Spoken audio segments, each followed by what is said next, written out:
pessoal, meu nome é Antônio, eu sou professor de Geografia. Estamos aqui mais uma vez para poder falar um pouquinho, sobre temas que devem cair no Enseja.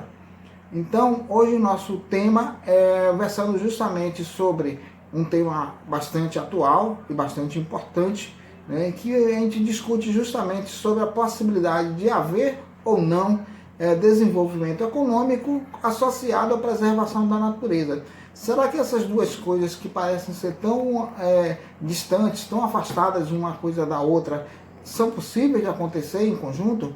Então a gente vai poder discutir um pouquinho sobre isso aqui agora.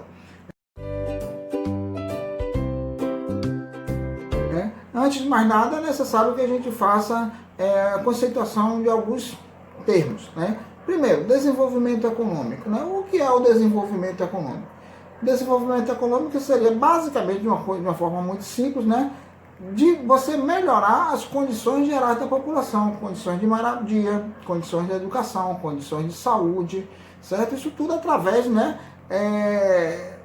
da geração de riquezas, seja ela através das indústrias, seja ela através do comércio, seja ela através da exploração da natureza propriamente dito, certo? É possível, então, que a gente associe uma coisa com a outra, certo? O desenvolvimento econômico, ele é determinado por dois indicadores, É um indicador quantitativo, que seria o PIB, Produto Interno Bruto, que é a soma de toda a riqueza que é produzida durante um ano em um país, Riqueza que vem do comércio, riqueza que vem dos serviços, riqueza que vem dos investimentos, todo tipo de riqueza que é gerado num país, num estado, num município, durante o período de um ano, a gente chama de PIB, Produto Interno Bruto. Quanto maior o PIB, desde que ele seja muito bem aplicado, mais desenvolvido seria uma nação. E também um indicador qualitativo, que é o chamado IDH, Índice de Desenvolvimento Humano. Ou seja, países com alto IDH são países que têm excelente qualidade de serviços públicos, tipo ensino, escolas públicas de excelente qualidade, saúde, hospitais públicos de excelente qualidade, transporte de excelente qualidade, em sua grande maioria públicos, certo? Então, quanto maior o desenvolvimento humano de um determinado país, melhor vai ser a qualidade de vida dos seus moradores. Então, é possível que você tenha esses dois índices associados também com o desenvolvimento, com a preservação da natureza. Então a gente precisa, nesse caso, de um outro conceito, o conceito de desenvolvimento sustentável, que é um termo que hoje é muito falado, que é muito discutido. O que é o desenvolvimento sustentável? Nada mais, nada menos do que você utilizar de forma consciente os recursos naturais, certo? As matas, os minérios, a natureza, as paisagens, as cachoeiras, os rios, e por assim, vamos colocar, são os nossos recursos naturais, o que nós temos disponível para consumir, seja transformando esses bens, por exemplo, a mineração, que você transforma o ferro em utensílios domésticos, que você transforma o ferro em carros, por assim dizer, também, ou então, pura e simplesmente, você utilizar essa natureza até mesmo por contemplação, tipo turismo que a gente faz na natureza, tipo Chapada Diamantina, tipo as praias que nós possuímos, que são belíssimas, certo? Outro, preservação da natureza, ou seja, você utiliza esses recursos, mas você procura preservar a natureza que está ao redor dela. Vamos aproveitar as praias? Vamos, mas não vamos poluir as praias. Vamos fazer visitações na Chapada Diamantina? Vamos, mas não vamos destruir, não vamos arrancar as plantas, não vamos deixar lixo pelo meio do caminho, não vamos, por exemplo, riscar as pinturas rupestres. Então isso aí também é preservação da natureza.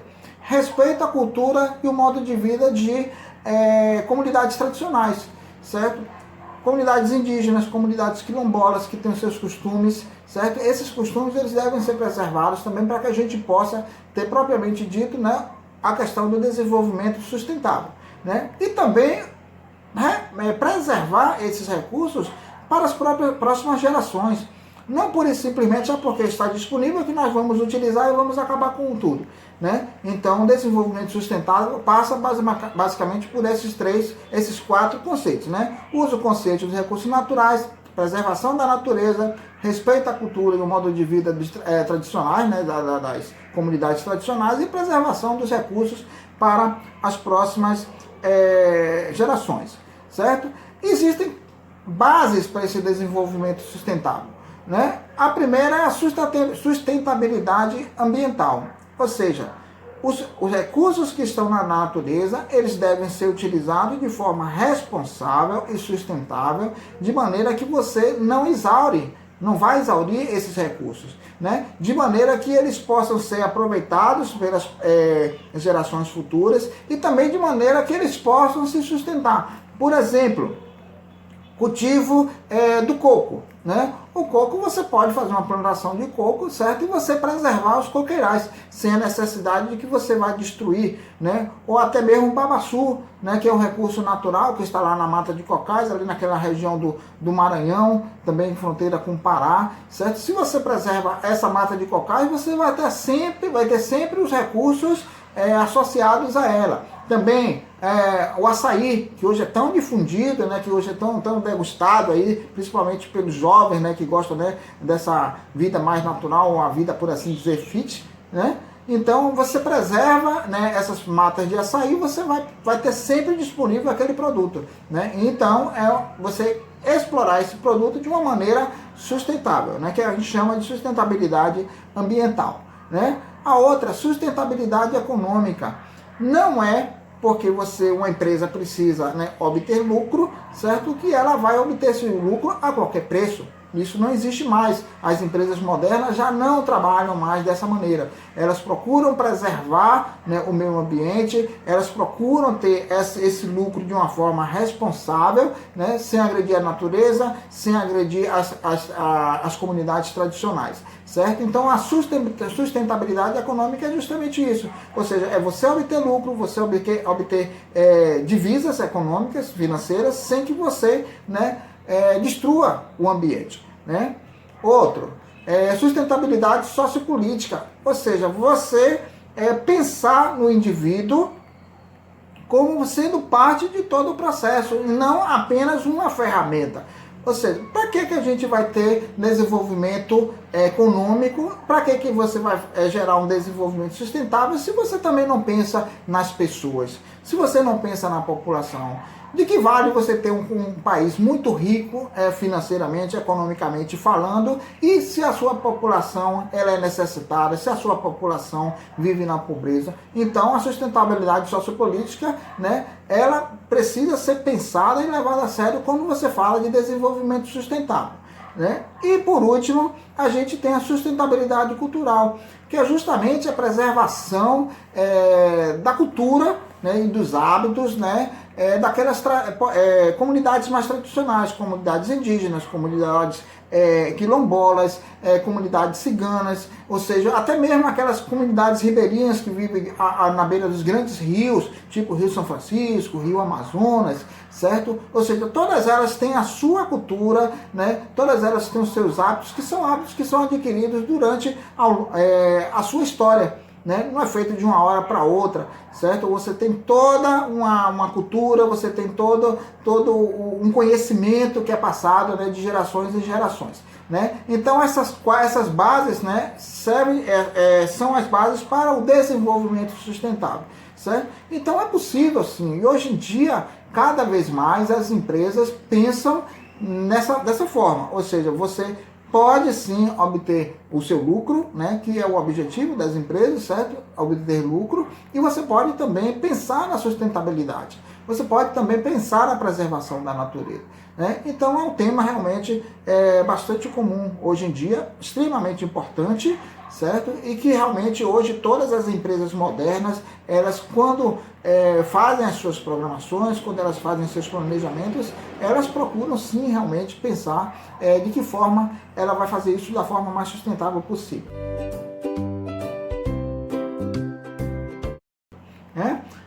Levando em consideração a isso, separei também duas questões, né, como a gente tinha feito na aula anterior, separei duas questões para que a gente possa discutir um pouco sobre isso. São questões que foram questões do INSEJA, né, das provas, uma de 2019 e a outra de 2017. A primeira, né, da prova de 2019, a questão 46, ele coloca assim, um quadro onde você tem comidas típicas, né? Comidas do norte, pato no tucupi, tacacá, maniçoba. Comidas do nordeste, caruru, sarapatel, moqueca de peixe, vatapá, que a gente conhece bastante, né? Comidas do sudeste, feijoada, paçoca de amendoim, feijão tropeiro, arroz de carreteiro. Comidas do centro-oeste, arroz com pequi, canjiquinha com queijo e pintado na brasa. E também eles colocam por último no quadro comidas do sul, costela de ripa, barreado, churrasco, marreco com laranja. Ou seja, são comidas que são típicas, né, das 5 regiões do Brasil. E aí ele pergunta, a culinária brasileira é uma prova viva da riqueza do nosso patrimônio cultural. Olha a questão do patrimônio cultural colocada aí, né? O quadro acima, né, que foi o que a gente acabou de escrever, apresenta vários exemplos de pratos típicos das regiões do país. Essa variedade existe porque cada região, aí ele coloca, está sob forte influência de uma cultura nacional comum? Não, né? Já está dizendo que é regionalizada, não é uma cultura nacional comum. Reinventa continuamente seus pratos típicos que permanecem assim, desconhecidos das populações de outras regiões. Também não, eles não vivem se reinventando. Esses pratos eles são criados, são desenvolvidos ao longo, né, dos anos, fazem parte da cultura e cada vez mais, né, essa cultura da culinária regional ela é cada vez mais difundida, né? Letra C, possui uma tradição culinária resultante de sua história, costumes e peculiaridades naturais. Ou seja, letra C é a resposta correta, né? Realmente, como a gente colocou, né, toda essa tradição ela é criada ao longo do tempo, né? Tem toda uma base histórica, né? E também leva em consideração as características de cada comunidade, de cada região, de cada povo, por assim dizer, né? E o último ele coloca aqui, né? Utiliza os ingredientes e temperos criados por um dos segmentos da civilização brasileira, portugueses, índios ou negros. Embora tenha características, né, dessas etnias, né? A resposta mais correta realmente é a letra C, que possui uma tradição culinária resultante de sua história, costumes e peculiaridades naturais.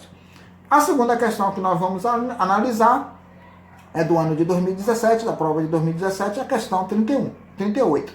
Aí ele coloca aqui, qualquer tipo de pele de peixe vira artesanato na mão de um biólogo do litoral de São Paulo. Ele criou um método mais natural de transformar a fina camada de peles em couro de peixe, Assim, ele retira do meio ambiente um material que seria jogado no lixo e inventa novas peças como bolsas, chaveiros e anéis, como os objetos apresentados na imagem. Aí tem uma fotozinha aqui onde é apresentado alguns desses objetos, né? Aí ele coloca, a prática descrita é um exemplo de ação socioambiental que proporciona a proteção da fauna silvestre. Não, a gente não está falando de fauna silvestre, não são animais que estão presentes na natureza, são animais, né, de criação, né, de viveiros, essas coisas todas, né. Diminuição da pesca predatória também não é nesse sentido, né, ele não está fazendo aqui uma ação de pesca predatória, ele está fazendo um reaproveitamento.